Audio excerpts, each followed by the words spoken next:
ഊർജ സംരക്ഷണ നിയമത്തിൻ്റെ ഉപജ്ഞാതാവ് ആൽബർട്ട് ഐൻസ്റ്റീൻ.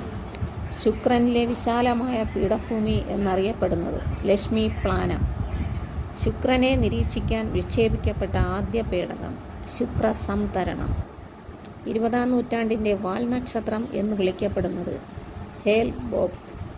ക്ഷീരപഥത്തിലെ ഏറ്റവും വലിയ നക്ഷത്രഗണം ഹൈഡ്ര.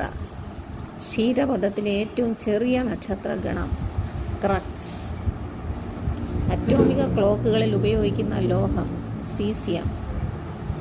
റെയിൽ പാളങ്ങൾ നിർമ്മിക്കാൻ ഉപയോഗിക്കുന്ന സ്റ്റീൽ മീഡിയം സ്റ്റീൽ.